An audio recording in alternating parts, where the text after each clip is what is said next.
بسم اللہ الرحمن الرحیم۔ السلام علیکم سامعین۔ کتاب ٹوٹی ہوئی سڑک، مصنف محمد جمیل اختر، آواز مجید احمد جئی۔ افسانہ ٹوٹی ہوئی سڑک۔ یہ افسانہ جئی آڈیو لائبریری کے تعاون سے آپ سماعت فرما رہے ہیں۔ وہ ایک چھوٹے سے گاؤں کی ایک چھوٹی سی سڑک تھی جس کے ارد گرد درخت ہی درخت تھے۔ درختوں کے پیچھے سکول کی عمارت تھی۔ اس سڑک پر آپ اگر چلتے جائیں تو آگے ہسپتال آ جائے گا، جہاں ایک ڈاکٹر صاحب بیٹھتے تھے جو سب کو ایک ہی طرح کی کڑوی ادویات دیتے تھے۔ ان کے پاس کوئی دوا میٹھی نہیں تھی۔ دوا کے فوراً بعد آپ کو چینی بھی کھانا پڑتی تھی، لیکن اب وہ ڈاکٹر صاحب معلوم نہیں کہاں ہوں گے کہ یہ بہت پرانی بات ہے۔ اس سڑک میں کچھ بھی خاص بات نہیں تھی، لیکن معلوم نہیں مجھے وہ سڑک بھولتی کیوں نہیں۔ اس کے ایک سرے پر بجلی کا کھمبا نصب تھا۔ جب رات ہوتی تو بلب جلدا اور سب بچے اس کے نیچے کھیلا کرتے۔ جب بہت بارش ہوتی تو سڑک پر پانی ہی پانی ہوتا اور اپنی کشتیاں لے کر سڑک کے دریا میں اتر جاتے۔ معلوم نہیں مجھے وہ سڑک، وہ کھمبا کیوں کر یاد ہے۔ وہاں ایک بچہ تھا جو شاید درخت کے ساتھ ٹیک لگائے اب بھی بیٹھا ہو، وہ جو ساری دوپہر درخت کے نیچے گزارتا تھا۔ اسے گاؤں سے، اس سڑک سے اور وہاں کے پرندوں سے محبت تھی۔ اسے اس گاؤں سے محبت تھی جہاں امن و سکون تھا۔ شاید وہ اب بھی سکول کی فیس جو اس سے راہ میں کہیں کھو گئی تھی ڈھونڈ رہا ہو۔ ساری دوپہر نکل گئی تھی، ڈھونڈ ڈھونڈ کے تھک گیا تھا، لیکن اسے روپے نہ ملے۔ بغیر پیسوں کے نہ وہ اسکول جا سکتا تھا اور نہ گھر۔ معلوم نہیں وہ کتنی بار سڑک پر آیا اور گیا تھا۔ وہ بار بار سورج کو دیکھتا کہ کہیں ڈوب نہ جائے۔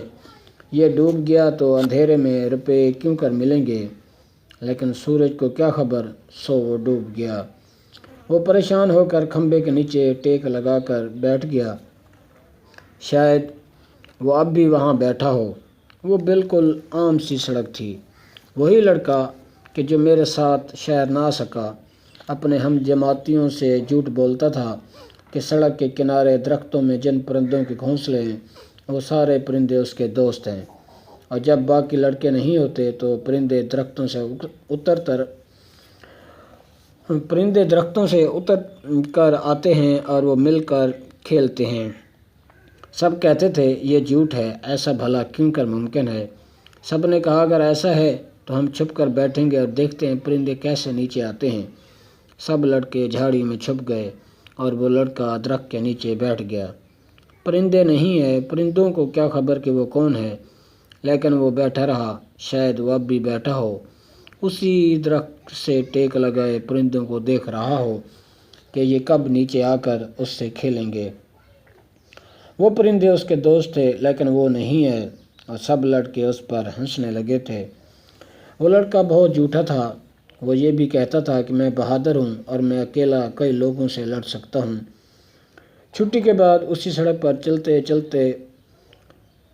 چلتے ہوئے 4 لڑکوں نے اس کی خوب دھنائی کی اور اس کی شرٹ کے بٹن بھی توڑ دیے۔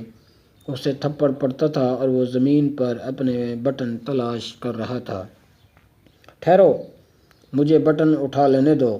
ٹھہرو، 1 منٹ ٹھہرو، یہ میری جیب ہے، دیکھو، جیب چھوڑ دو۔ جیب بھی پھٹ گئی تھی، بٹن بھی ٹوٹ گئے تھے۔ اب بتاؤ، تمہیں تو بڑے کراٹے آتے تھے، تم تو کئی لوگوں سے لڑ سکتے تھے، اب بتاؤ۔ اور وہ لڑکے چلے گئے۔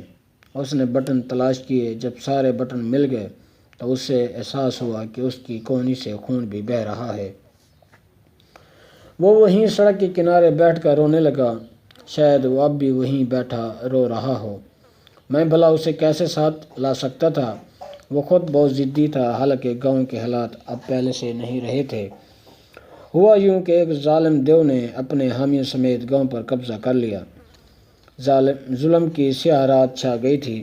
سورج نکلتا تھا لیکن دن نہیں ہوتا تھا۔